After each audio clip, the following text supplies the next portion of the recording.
Hey guys, welcome back to the channel. Today I'm going to be working on a 2013 Honda Civic. It's got the 1.8 liter. We're going to be doing the oil and filter change and resetting the maintenance light. So let's go and get started. What I like to do first before I do any oil changes is to unscrew the oil filler cap. That way then we can relieve any pressures that's built inside a crankcase before we drain the oil on the bottom. Okay, so under the car, in order to access the drain bolt and the oil filter, you're gonna have to remove this aluminum plate, skid plate, and there's 4 Phillips aluminum screws that holds it. Here's one. There's a second one over here, which is missing, and one back there, and one over there to the right. So that makes the 4.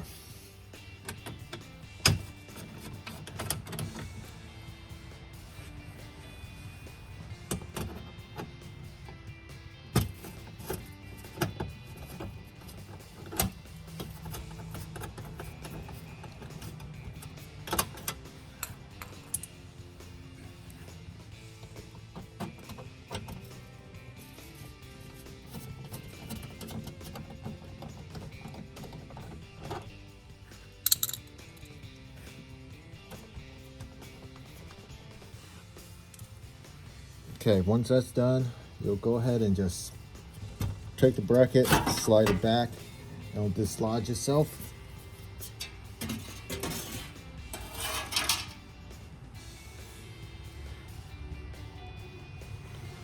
And now we can see the blue oil filter and your drain bolt, which is right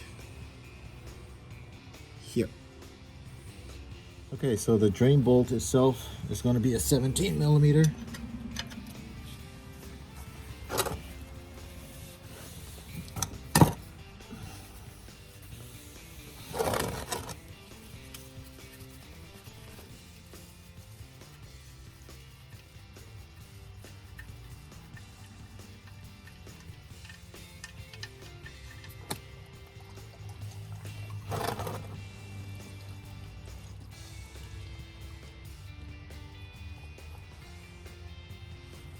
So as the oil drains, you want to go ahead and just inspect your crush washer here to make sure that it's still nice and thick so that you won't have any problems with possible seepage or leakage when you reinstall this bolt back on later.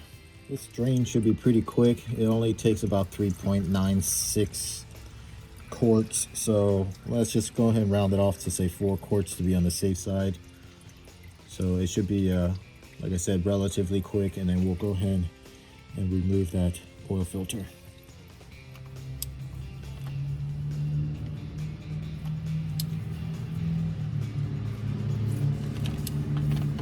Shouldn't take much force at all, if any, to unscrew it. That should be unscrewed.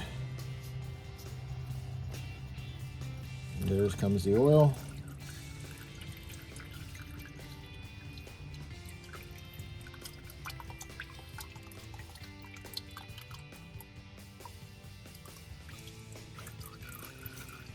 It'll take about a few seconds for it to drain out.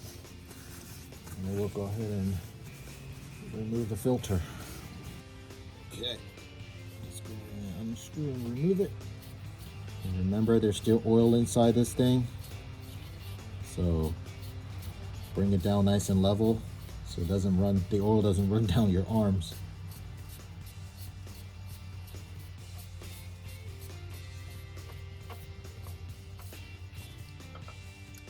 I'm gonna go ahead and drain it. And there it is.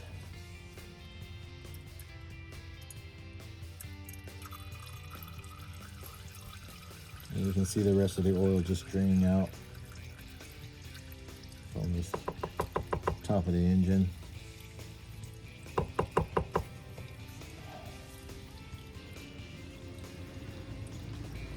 Okay, so now I've got the replacement oil filter right here. What you normally want to do is put a little bit of oil right around this rubber gasket so that you get a good solid seal when you reinstall it up there. So I'm just going to take a little dribble, coat the little rubber piece.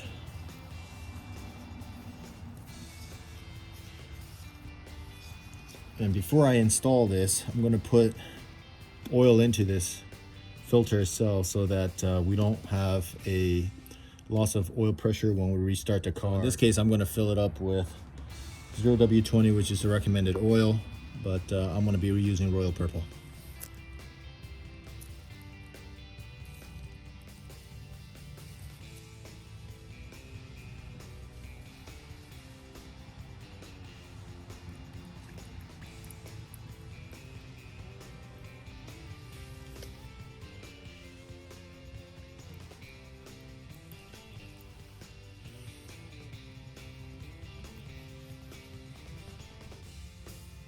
Okay, so I filled it so that half the oil filter itself has fluid in it, and then I'm gonna go ahead and reinstall it. That way, then when you try to screw it on, the screw nozzle itself that's up on the top there from your motor is not gonna squeeze the oil back out the sides.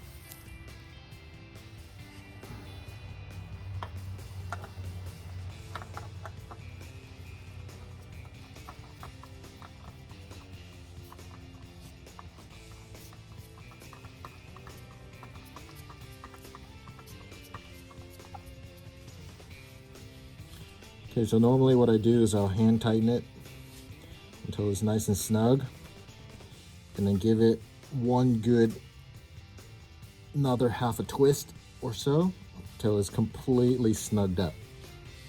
The oil filter does not have to be over tightened or any of that stuff, because that rubber gasket that you put oil on is actually going to be doing the sealing once it heats up and expands. If you switch off to one of these grippy rubber gloves, it will really help get your last little bit of the turns to get it to seal nice and tight up on the top.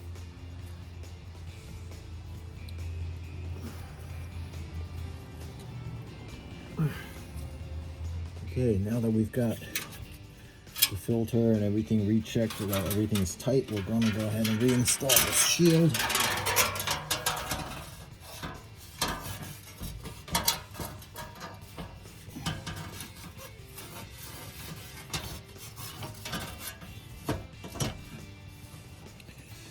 So if you see right here, this piece, the aluminum piece, has to go on top of the plastic shield itself.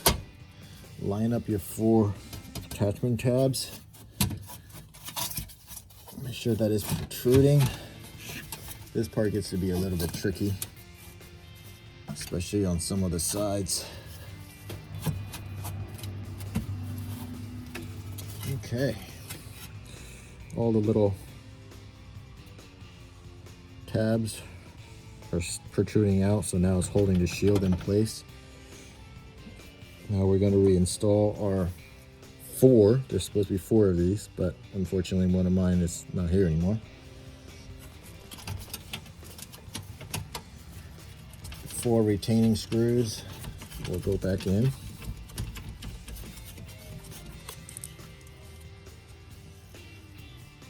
I'm going to go ahead and tighten them all down.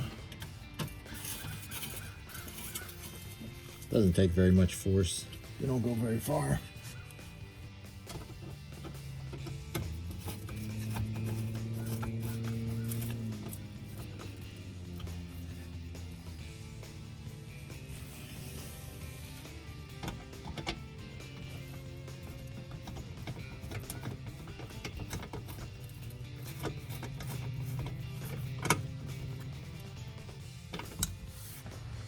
Okay, now that the funnel is in place, we're going to go ahead and fill in the rest of the remaining bit of oil, which is about a little over 3.5 quarts for a total of 4 quarts.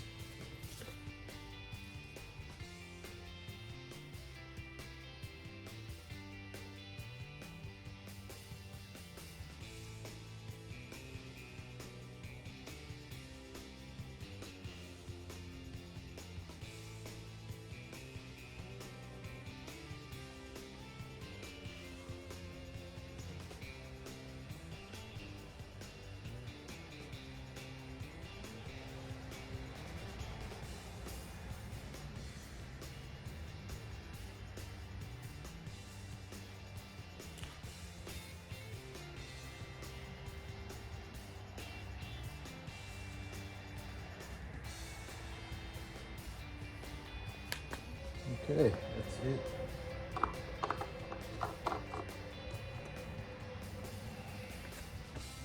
Okay, so that wraps up the actual oil change portion of it. So now you want to make sure that you double check your oil level. And in order to do that, you want to start the engine up, let it run for about 30 seconds or so, let it circulate all the way through the engine, and then you want to turn it off and then let it sit for about a minute or two, and then double check the oil level on your dipstick. Okay, now that we're inside the car, we're going to go ahead and reset the maintenance light for the turn the key to ignition. We're going to push the menu button. Okay, so on here on the small screen, it's going to say vehicle menu. We're going to go ahead and select vehicle information and then hit or enter maintenance information. And then right here it's going to say reset. We're going to go ahead and just push the center button, which is source for reset, and we're going to go ahead and reset it. And it says right there, maintenance information has been reset and your oil life is now back to 100%.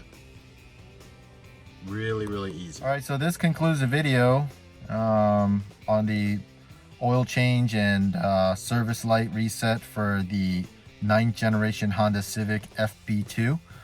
So please like, subscribe, comment, give it a thumbs up if you think this was positive for you guys, and I'll see you all on the next one.